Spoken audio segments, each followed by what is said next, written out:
Hello, Bill. This is Butch. I'm not hearing your audio. Netherland? Now you're coming in. Oh, okay. They have to push my buttons. I'm trying to count here to see if we have enough to get going.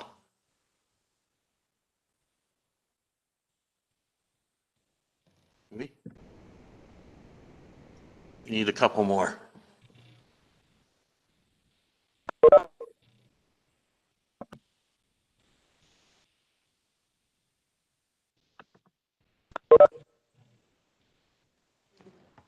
We need 6 is all right.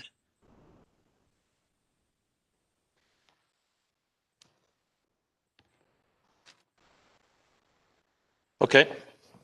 We'll call the meeting to order then. And I'll have Julia take the roll. Here. Here. Here, Julie, I can't hear you very well. Larry Curran. Here. Wendy Grace. I think she had a med staff meeting this evening. Neil Bolton. Here. Mark Mudry.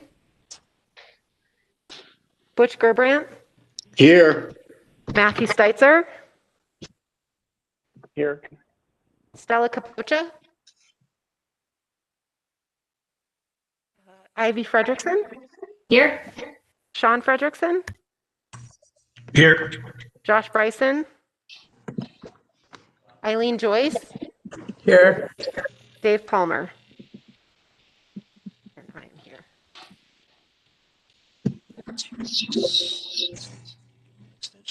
Oh, that's an edit. Okay, we have sufficient numbers to establish a quorum, so we'll proceed. I reviewed the minutes, and I think we have a change we'll make before I put it up for a motion to approve. As it relates to the motion to give an extension to the mural project, it reflects in the minutes that was September 30th, 2020. Was that supposed to be 2022 also? So we'll amend that part of the minutes to reflect that the mural project has until September 30th, 2022. And with that amendment, is there a motion to approve the minutes for the November 17th meeting? Chairman Joyce, that we approve as amended. Is there a second? Second. All in favor? Aye. Those opposed? Aye. Those opposed? The motion carries unanimously and the minutes are approved. So we will move along here on our agenda. I will give a few moments for someone to call in if they want to make a public comment on any item on the agenda. That phone number is 406-497-5009.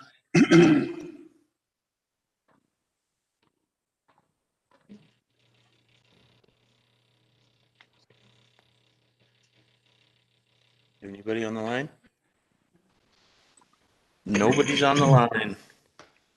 Okay, so we'll move right on to our new business then.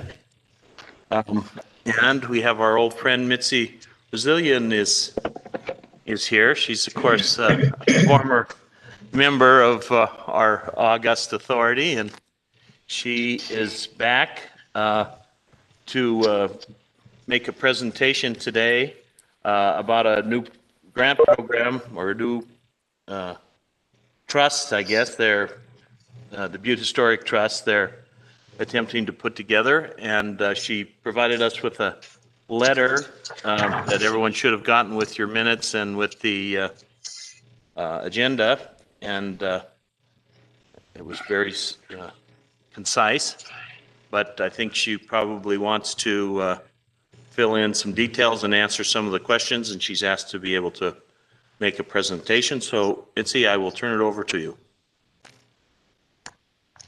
Thanks, Bill. I don't know exactly how this works. I have a PowerPoint presentation, but I don't know. Julia, how do I make it so other people can see it? Okay, Mitzi, on your program, you should have at the bottom a share button. Yes. Click the share button. Hi, Helen. Okay. And then say share screen or something. Click on here. the one. Yep. We're getting there.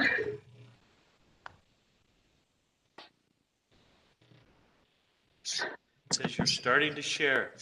I'm sharing. Oh my gosh. You share. I'll tell you what, isn't science wonderful?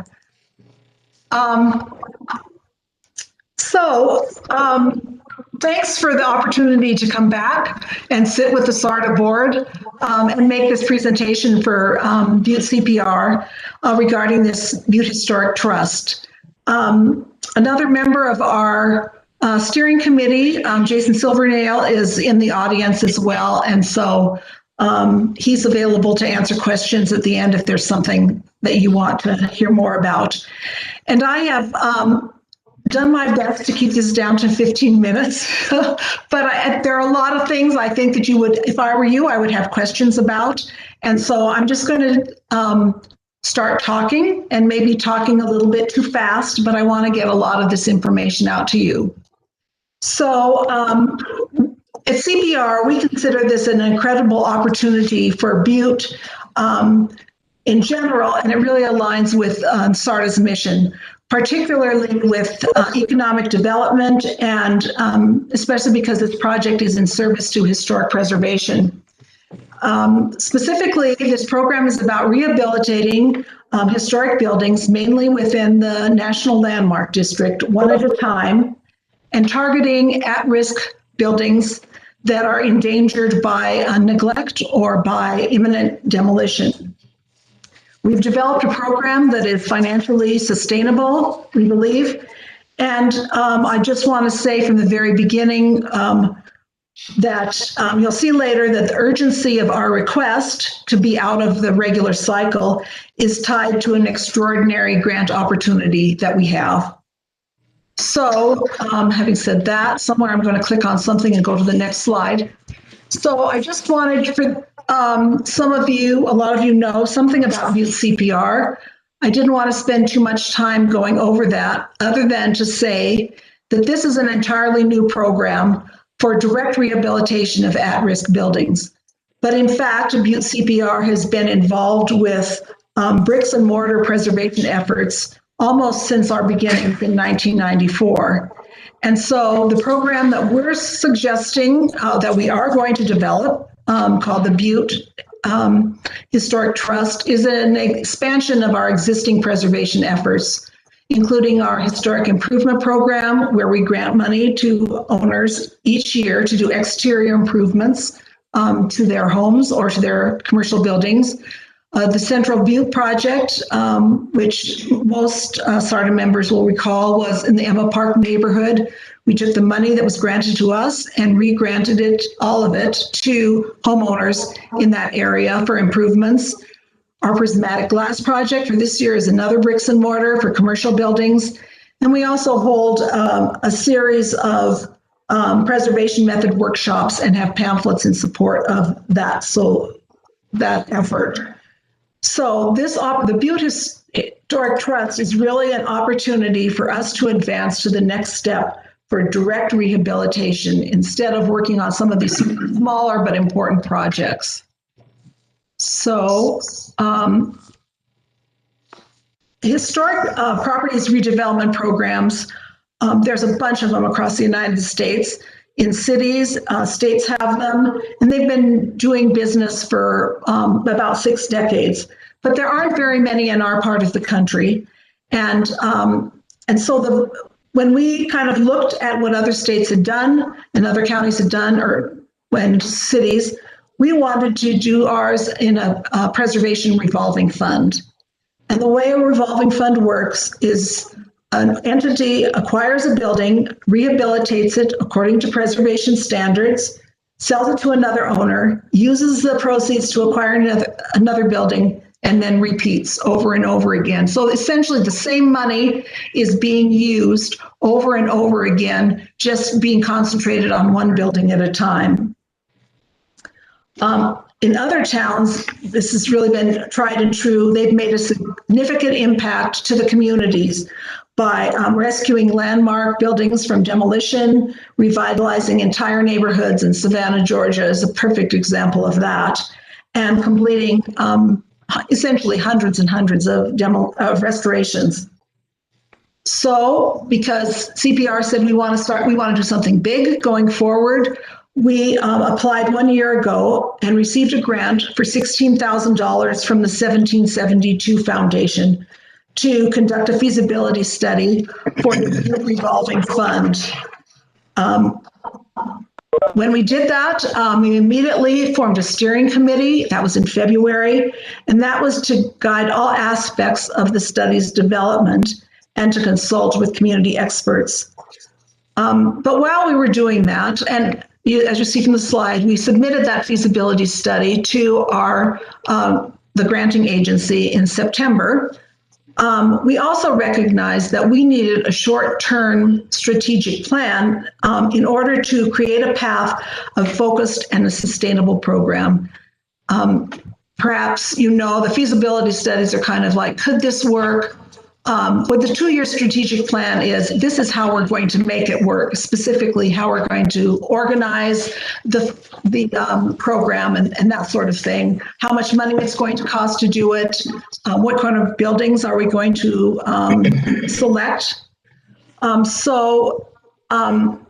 We think that we have really been doing this work on an aggressive schedule to complete both the strategic study, the strategic plan and the feasibility study, and the strategic plan is finished in final draft right now.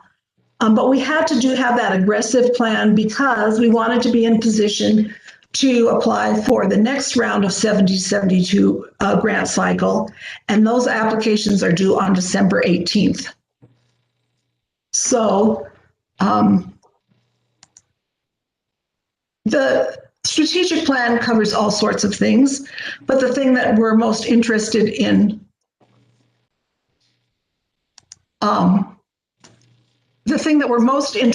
talking about at this time is capitalization. The steering committee set as a goal $200,000 to capitalize this program. And you can see from this slide the sources of the funding that we've identified. We are requesting $100,000 from 1772 Foundation, which is not out of line with the awards that they have made in the past, particularly one in Montana just a few years ago. We are coming to you for the request for $80,000. Additionally, the Butte CPR board has committed $15,000 from the Treasury, and there's another $5,000 from other sources yet to be identified. The reason why we're coming to SARTA at this time is the executive director of the 1772 Foundation said they will very strongly consider proposals that have a local funding match. And I think you can all understand that. They want to know that it's not some steering committee sitting, in front of their computers at a Zoom meeting that think this is a great idea. They want to see that the larger community sees this as a project that is worth putting support behind. And we think this is a great opportunity for SARTA to make a contribution of $80,000 that is matched not only locally by CPR's contribution, but by a large contribution from an outside organization that is set up in Rhode Island. So we think this is really a good way to get good bang for SARTA's buck by doing it in the way that we've identified. So the next thing I would just say, now I don't know how to do that. There's a little doodad there. I can't undo the doodad. What does the doodad look like, Missy? It's a little pen. It's a little pen that won't let me click. Can you Sorry. right click and see if that works? Go have, can you I try? do it. I've done it now. Okay. Get rid of your doodad. Oops. Okay. I wanted to just say, Mitzi, can you reshare your screen? okay, sure. Sorry about How that. do you do? How did I do that before? Oh, wait, just a moment. I've got it. Sorry.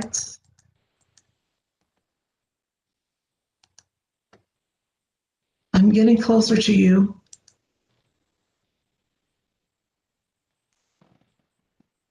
Okay, tell me how to do it. Share. Yes. Share. Oh, no, that's just share content. Okay, sorry.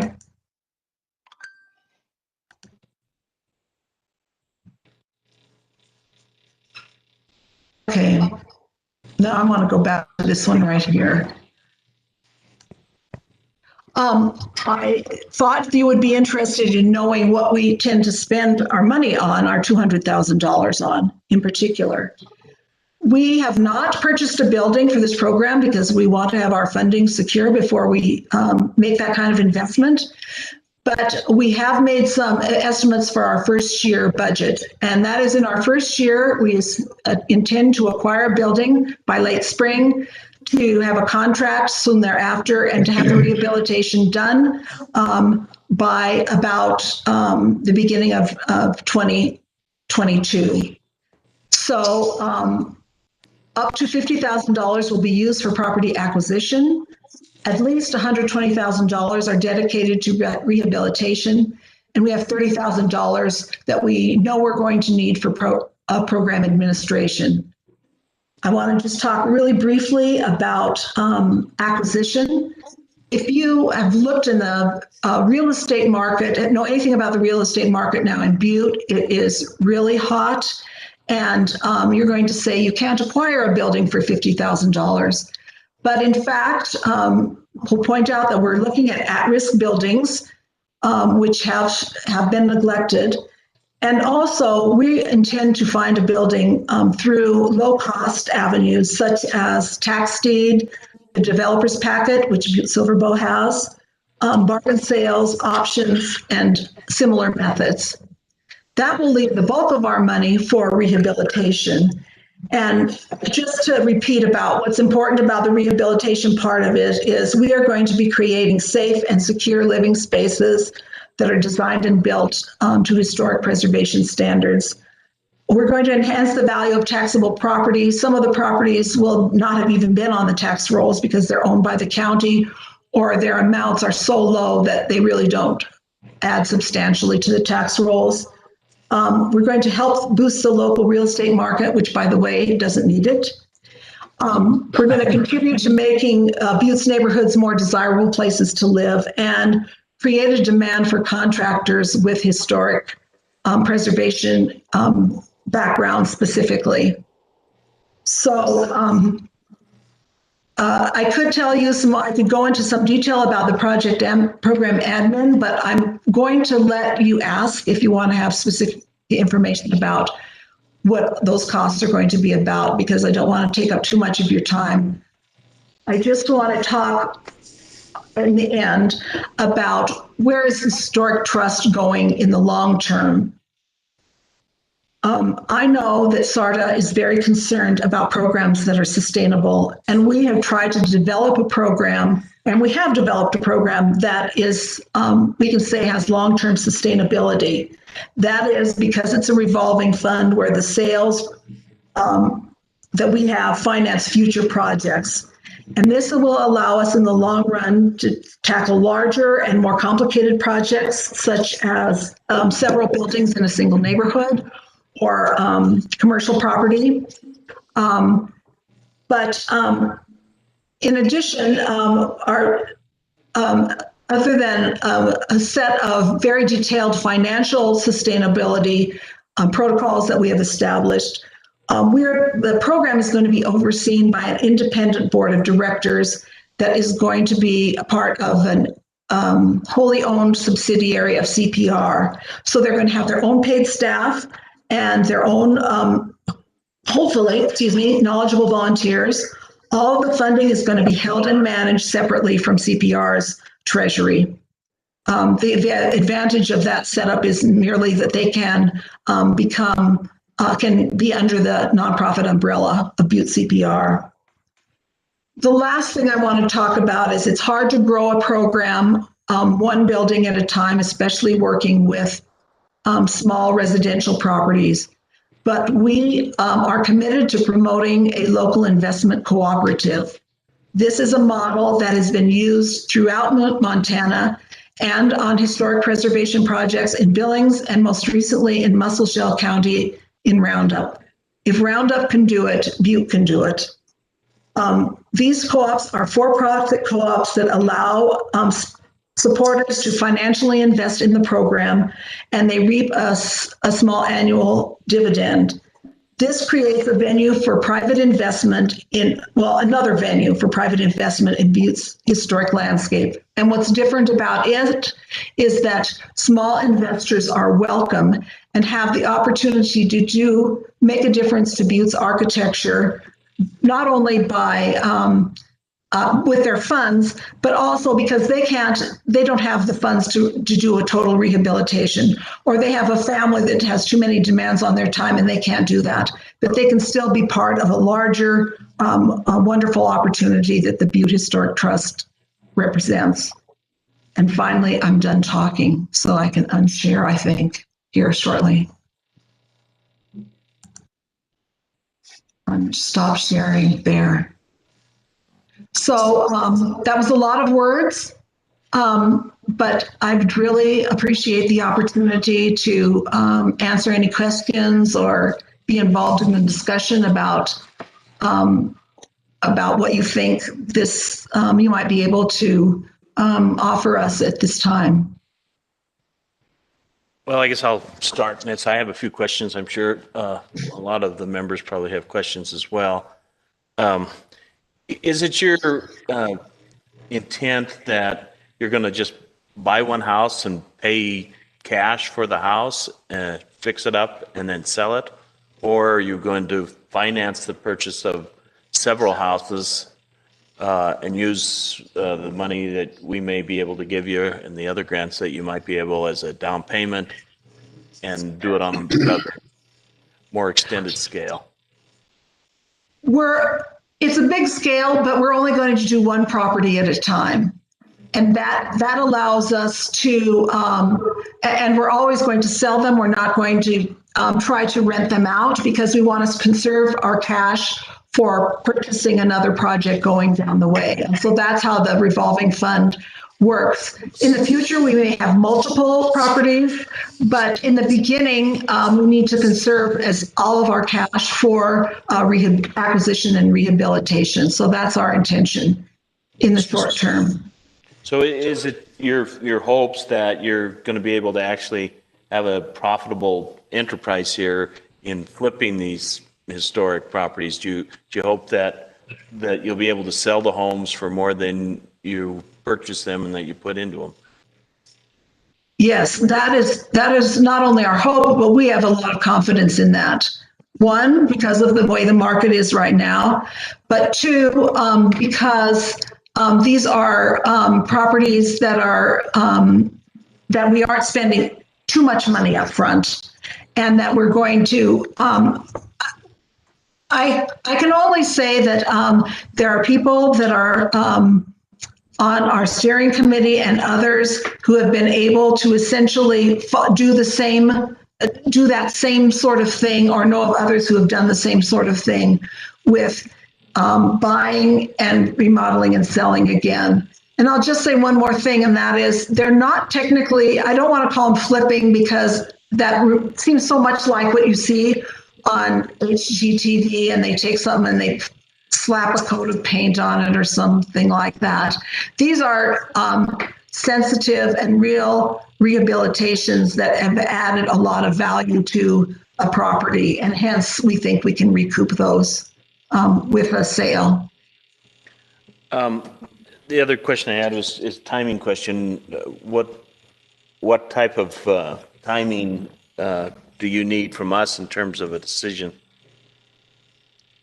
So ideally, we would like a commitment from you this evening. However, it would certainly benefit our application if we were able to say that we made a presentation to SARTA and it is being seriously considered when we put our application, when we submit our application to 1772. I will say one more thing is if 1772 does not fund our ask completely, that will delay our going forward with the project. It won't deter us. We are going to do this project as our funding will allow it, but it may just delay it for a year. We don't want to do that because we think there's some great opportunities out there at this time. However, as I started this whole long sentence with, if the board does not want to vote on it at this time, a commitment to serious consideration would be appreciated. Okay, well, let me just advise the members where we're at from a budgeting standpoint. There's, in the actual historic preservation account, there's about 94,000, but that's mostly monies that's set aside for currently projects under contract. So that money isn't technically available. So if we're looking at where the money would be available, we would have to go with our program 8, which we have little under 200,000. So in program 8, which we sometimes refer to as our Foxy, but never when we're being recorded. But anyway, our program 8 does have sufficient funds to pay, to fund this proposal. So that's where we're at on that. So if there's other questions, now's the time to ask them. Yes. Bill, question. Is that, Yeah, I thought we had 134,000 in the 2021 historic preservation budget. Could we use that? Well, we don't have it actually budgeted for this year, but we certainly, if we used our program 8 funds, then we could reimburse it out of that budget at our next budgeting time. We actually just budgeted the amount in the historic preservation for projects that are under contract. That's different than the amount that's actually in the allocation agreement allocated for historic preservation. See what I'm getting at, Larry? Well, yeah, kind of. I was just thinking about the June minutes.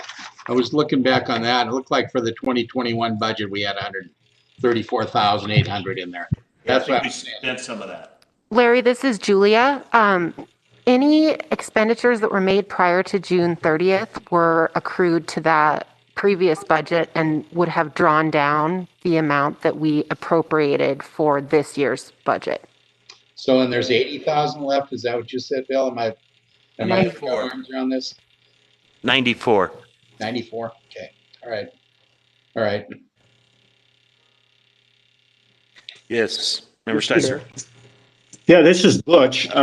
And this is a question I've asked before of SARTA, and I'm not really sure what the answer was. When any of our programs run out of allocated, at some point, renew that, right? I mean, we still have our basic capital in the bank, and is that correct? Yeah, the specifically allocated amounts for historic preservation, for festivals, for actually certain types of festivals, for parks and recs, all of those various things, those are categories that were established by the allocation agreement itself, which means that, as take the historic preservation for an example, means that they're guaranteed $1 million worth of expenditures. Once that $1 million is spent, then it would be up to the authority whether or not they wanted to spend additional monies on historic preservation. They certainly would be free to do that. And if they wanted to set aside certain amounts, they'd be free to do that. So basically, the allocated amounts is a guaranteed amount for those particular projects, but it is not the ceiling of what they can get. We could allocate more if we chose as an authority.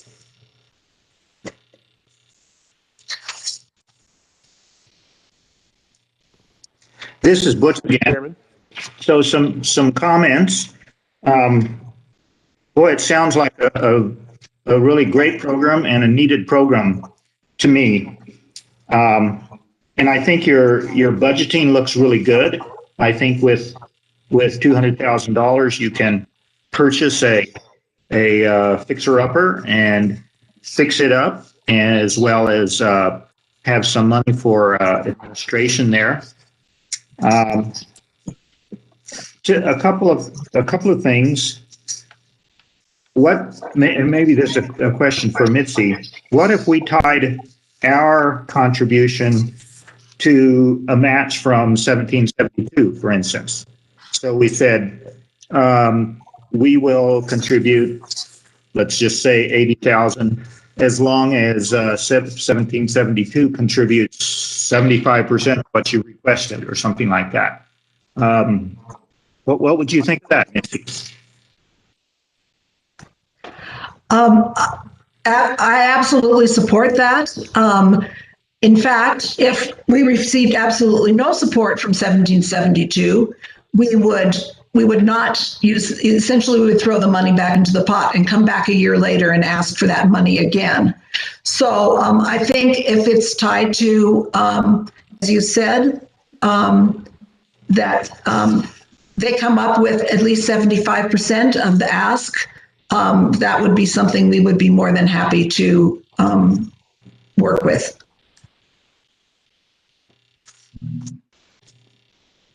I guess. Sir, did you have a question? Yes, thank you. Mitzi, you mentioned a $30,000 administrative budget. Is that a annual cost? Is that a per project cost? Is that a one-time thing? Right now, it is an annual cost. That includes, as I said, a half-time staff person, but there's all sorts of ongoing things like preparing contract documents, sending out requests for proposals, preparing pro forma, and all of those are expected to be done by staff on a yearly basis, no matter how many projects that we move forward. In the long term, we will have to expand our staff, and we want to expand our staff. But that $30,000 is essentially right now considered a yearly amount required. Okay. So then for the example you gave of purchasing a building for $50,000 and restoring it with $130,000, could that be restored in 1 year or less? It could, depending on the timing. And that's the real difficulty now, depending on, because of our need for a property that is low cost. However, we think that those opportunities are out there. And so I am sure from the time that we start the program that we can acquire and finish a project within 1 year's time. And following up with that, it sounds like you're planning to contract out the labor, not depend on, say, CPR volunteers. Absolutely. This is all, it is all going to be contracted out, although we are going to take advantage of volunteers for some aspects, like maybe some demolition if necessary. And we're also going to depend on volunteers if they are available to do contract or to do project management for us, and volunteers to be on a technical review committee as well. But otherwise, all of actual work will be done by a contractor or a series of contractors. Tom?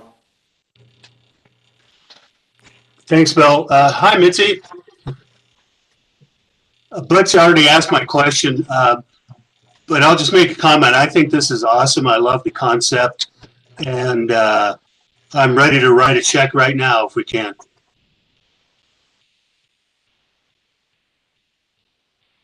You're always our big spender, Tom. I know. Everybody has their role, Bill. Is there other questions? Bill, under this proposal, then, if we use program 8, there would be no reason that we would have to because it's already allocated within the budget. There's no reason we'd have to go to council or anything like that for an amendment, correct? No, we're within our budgetary authority to make the decision. Yep. Thank you. Then I think we would probably have to decide during our next, grant cycle, whether what we wanted to do with this 80, if we were to give them the 80,000, whether we wanted to take it out of that bucket that's designated for historic preservation. And we could do that, or we could choose not to do that, but that's something we could decide down the line. And this is Butch. Let me weigh in on that. I would think that that the other entities in town that are planning to request grants during the next cycle under the historic preservation program would feel kind of put out if all of the money was given to one organization. I would sure like to see funding available under historic preservation during the next grant cycle, even if we do grant the 80,000 here to CPR. Well, we certainly could do that. I'm just saying that these are basically accounting decisions and budgeting decisions which we can make at the time.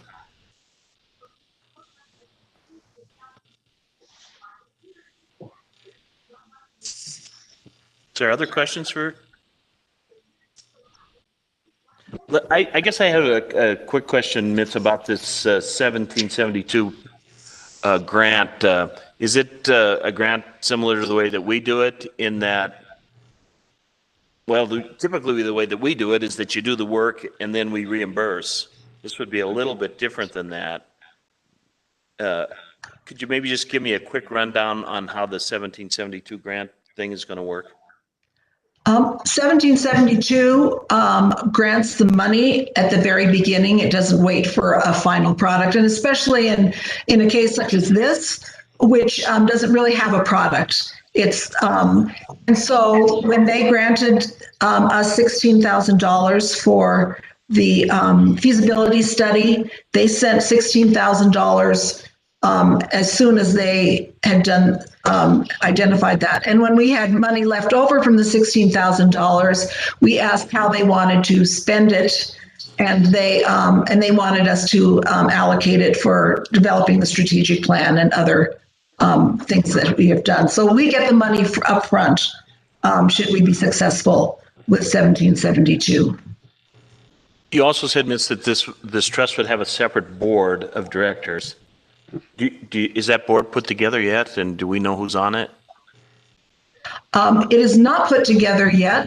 That is one of the first things that we would do upon award from 1772 is to put that together. It will be a 7-member board with representation from historic preservation. We want somebody from local community government, if possible. Also finance and real estate. But at this time, other than identifying the categories that we want to see represented on our board, we have not done that. Our target for that is, I think February is when we want to have the board organized and up and running. And then as soon as the board does that and accepts and identifies a incorporation papers, then they'll hire the half-time staff. So would this grant then be made to CPR and then they would use it to establish the trust? Or if we were to issue the grant, who would we grant it to? What entity?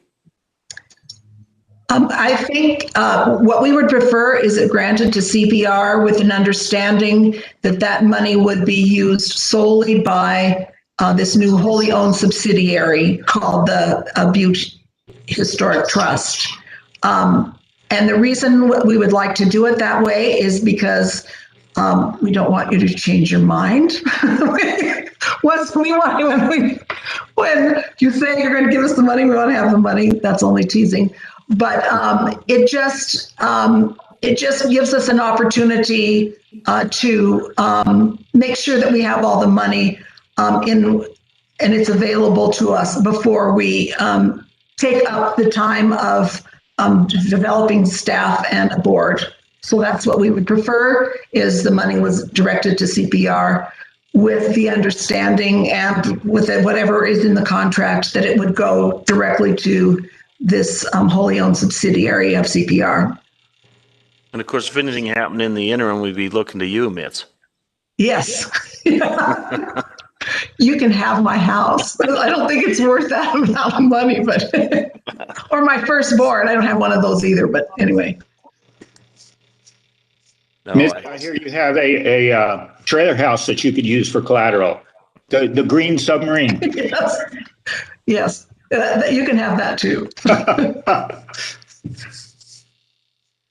Is there any other questions or comments? I guess I would share the enthusiasm of both Butch and Tom. I do think that this is a worthwhile project, and I do agree with Mitzi that it's certainly within our wheelhouse. And I also think that its timing is right. I do think that there does seem to be some movement in the Butte labor market, and we are finally being discovered a little bit anyway, and we do have a significant stock of historic properties that need to be rehabilitated, I guess, and that they're going to be rehabilitated. I think it's important that that be done right. So I support the project, and I'd be happy to hear from other folks on their takes. Nobody else wants to speak up? Mr. Chair, this is Mark. I guess I just had one question, Mitz. You did not chime in that you were present. You were late, Mr. Mudry. I have been present. Well, you didn't say you were present when you were asked. I am now. All right. So I'll recognize you then. Thank you.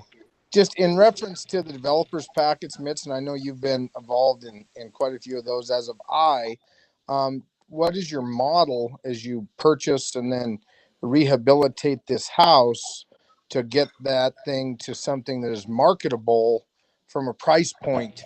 Because a lot of the developers packets, as you well know, they put a whole lot of money into them, and then when they price them, they weren't able to get their money back out. Do you have any thought on that, Mitz? So we are going to be very strategic. And we know that that is a risk. But for every single project, we're going to develop pro forma that identifies specifically what we think the costs are going to be. We're going to have a rehabilitation plan that goes hand in hand with the pro forma. And so those are going to be done at a very early stage. And as much as possible, even before we make a bid on a developer's packet, in order to ensure that we don't get in the kind of bind that you're talking about. So I would say with the experience that our board will have and with the CPR has had with individuals who have taken buildings that have come up in tax deed and have worked on them, or taken them that are quite in very poor condition, I think we can develop a pro forma that we can rely on to identify a profit at the end. Thank you.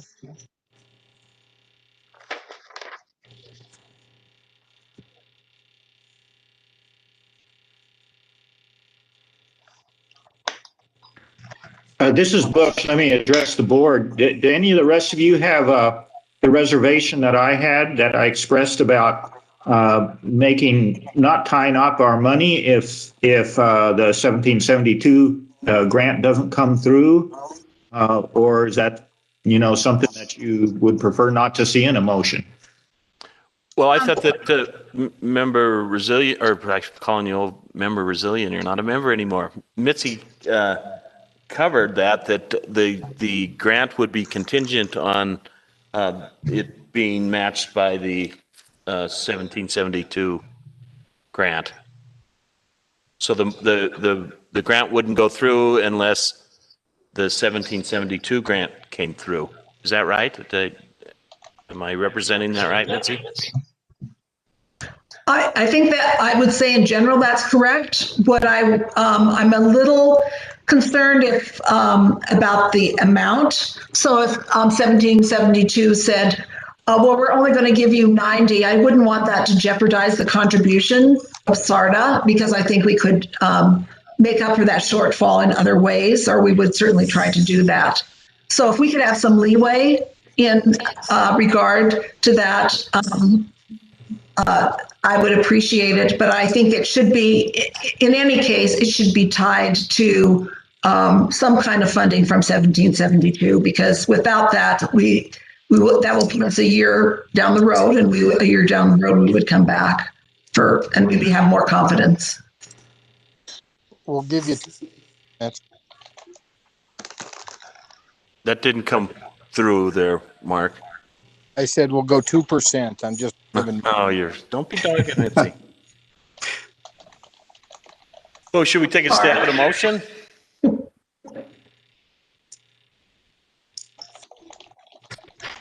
Sure. This is Butch.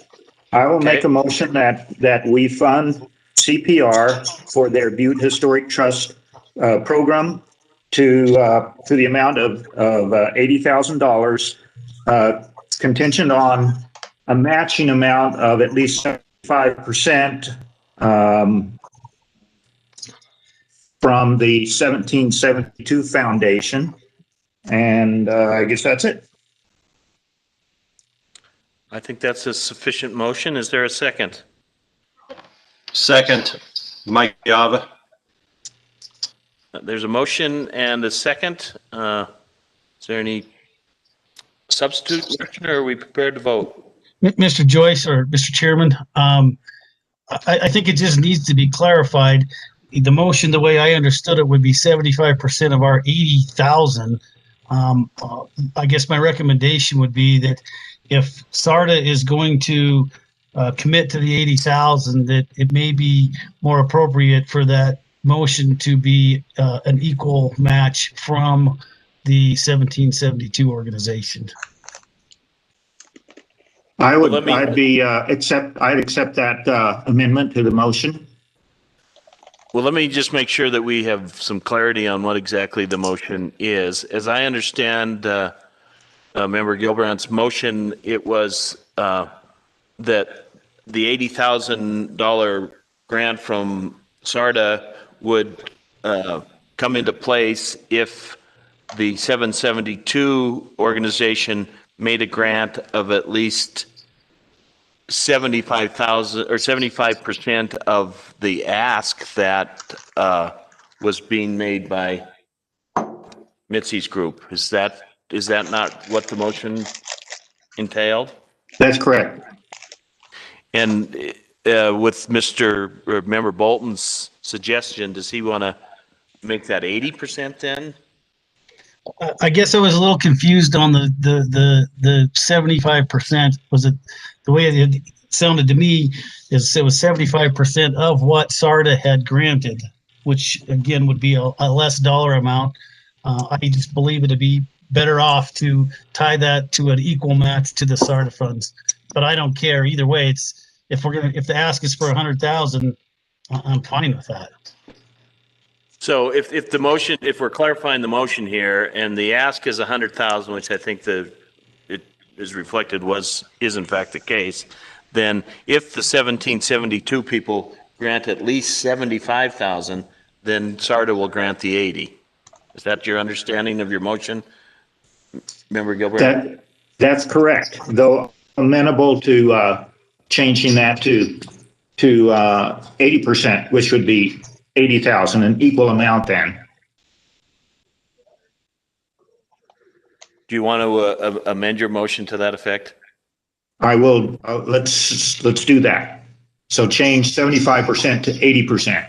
All right, then we'll need a second on that. Or greater, 80% or greater match. You know, Yeah, I think that, or greater is implied. Yep. Is there a second? Second. Second that motion.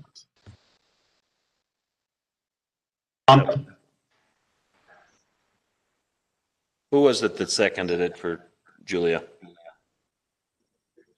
Mark? It was me, Tom. We both did, Bill, but give it to Tom. Okay. It should be Mike. If it's the same motion that was just amended, you ask the person who seconded the original motion whether they agree to the amendment. Mike, do you agree to the amendment? I agree. Second. And your second is seconded. All right. So the motion is amended, or the actual only motion that's up for a vote now, provides that SARTA will provide a grant of $80,000 contingent on the CP. What are we looking at here? Contingent on matching of elite 80% of the Butte Citizens for Preservation and Revitalization obtaining that amount from their $100,000 ask from the 1772 project. All in favor of the motion signify by saying aye. Aye. Aye. Aye. Those opposed, no. There are no noes. The motion carries unanimously. Mitzi, I assume you will keep us abreast then on how things are proceeding with the 1772 folks. Yes, we will. We should hear from them by the end of January, and we'll let you know as soon as we get a response from them. And by the way, we are very grateful for your support. We'll do you proud. And I know that you were hoping that this show of community support would be beneficial to your application. So if you need something from me on behalf of the authority by way of what we've done here, you let me know and we'll prepare it, okay? Okay, thank you. I'll let you know. I'm pretty sure we're All right. just to be able to say that we have that commitment and is great. Thank you. Okay. We will move on to our next item on the agenda, which deals with the follow-up from our grants of event contracts. There's a little bit of concern, I guess, about what would happen if our COVID-19 continues to wreak havoc and they had to cancel the events, and staff was going to work to put together some language that would be a part of all the event contracts, and I'll turn it over to Julia. So this is Julia. Eileen and I worked to review the existing contracts that we utilize here at Butte-Silver Bow for our events, and I am going to just very quickly bring up a document to share.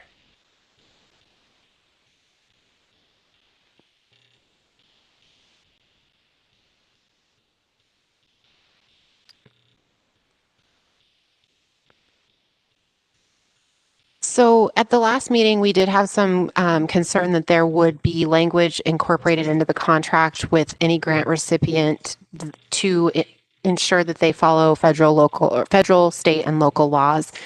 And so I wanted to confirm to everybody that when an event, this is the Snowflinga contract from last year, entered into a contract with SARTA, there are provisions within the body of the contract, and Section 15 is compliance with applicable laws, which ensures that the work that is performed under utilizing these funds meets the federal, state, local law, statutes, rules, ordinances, and including but not limited to the extent that they are applicable, many American laws that deal with equity.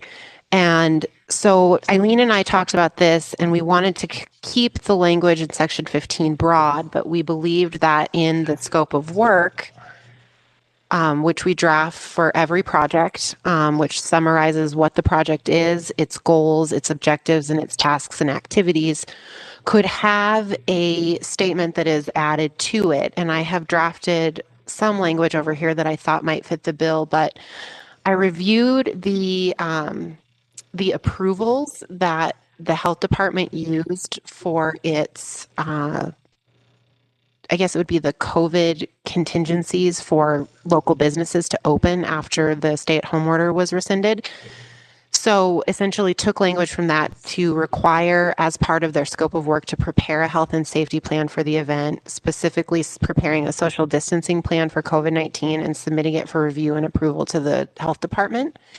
And then stipulating in the scope of work and making clear as that approval letter from the health department would need to be submitted as supporting documentation to allow the reimbursement of funds to be made.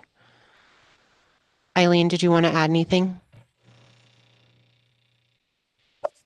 Nope.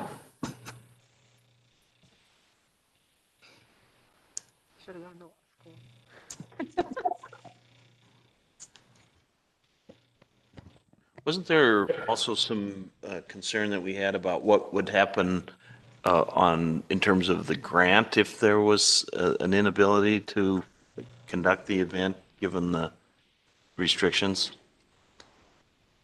I think there was, but we wanted to just ensure that the funding would be available to them. So if they had some costs. We can't hear you, Julia. That there was a concern that to make sure that the grantee would have those funds made available to them in the event that they couldn't hold their event. And so for certain expenses associated with, for instance, the mining museum's event, they may have to purchase equipment that they may use in speculation that they could hold the event, but which may be a reimbursable expense, but they could use that equipment for an event following season, for instance. Or you have the similar thing, or a different example where you have an event at the original and they plan and they move forward with doing it, where they may not be able to hold the event, and so it's canceled and they would be at a loss, and we would still offer those funds to them. However, now that I'm thinking about it, one of the pieces of the language that we might want to put in play, and I don't know, this is for the board's consideration, is whether it's a good idea to allow them to plan if there is, like, for instance, as it is now, a 25-person maximum for events, because in that case, the health department wouldn't be able to approve a health and safety plan for a large event. Now that I'm thinking about it. Eileen, you might know this a little clearer than I do, but I believe right now there is a prohibition on events over 25 unless specially approved by the health department. So you could have a situation where an event could go forward so long as their social distance plan, allows for those however many people to be safely distanced. So I think that the language you have here, that's where we need to be, because if the health department could not allow them to have a certain number of people, or the plan wasn't sufficient, then they wouldn't be able to apply for the money anyway, because it would be out of compliance with the plan. And Mr. Chairman, I don't know, I think we might need to, I don't know, we're not gonna know what's gonna be the requirements, I guess, that might currently be in place that won't necessarily be in place in January. Because I think even that 25 is a state, the governor's directive, and that may likely go away in January. So I think that the language in the task, in the scope of work should be tied to a local order, because I do think that the Board of Health and the health officer has some independent statutory authority to maybe impose some restrictions within our community that may not be statewide. So we just want to make sure that the language is, consistent with what would be a local order. So essentially, the language that you prepared then is consistent with the way the county's been handling it since the COVID thing started, and it basically gives the health department the authority to make a call on whether or not any event can go forward. I don't know if we could do anything different than that. Right. And I think what Mr. Chairman, Julia's point was that, we want to probably have standard agreement, because not every thing that you fund is, this is going to be an issue with. So we obviously want that standard language about complying with any kind of regulations that might require permits or something different. But then you can tailor each specific event under their scope of work to address COVID concerns. Which I think you've done. I don't think we need to do anything from board action wise, do we? As long as the board is comfortable with the language and that it's approved by the county attorney's office, then I don't think it needs action. Is there any concern from any of the members? I think we discussed it pretty thoroughly when we discussed each individual festival that we funded, and I think we're in as good a shape to deal with what comes down the pike as anybody, as the world will allow. Yeah.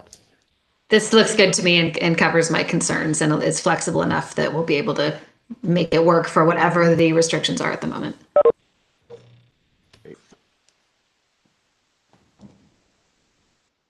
Okay.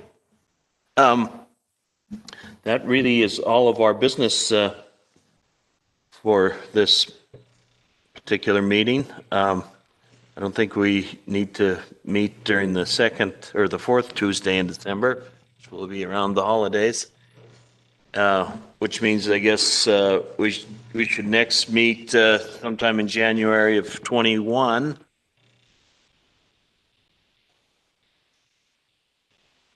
Okay, and the budget director wanted to give us a financial update. We generally get an update from Helena too, don't we, around that time? I'd love a financial update. This is Stella. Okay. We'll see if we can arrange for the state folks to show too. I don't know if there's any other matters currently pending that we need to put on the agenda, but so the second Tuesday in January is what?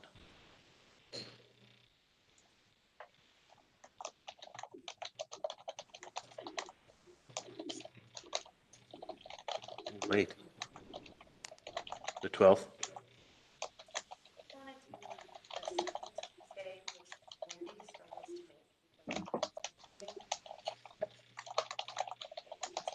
I thought it was the fourth Tuesday that she struggled to make it.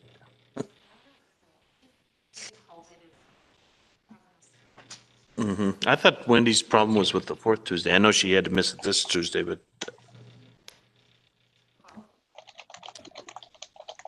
I think we should stick to the second Tuesday.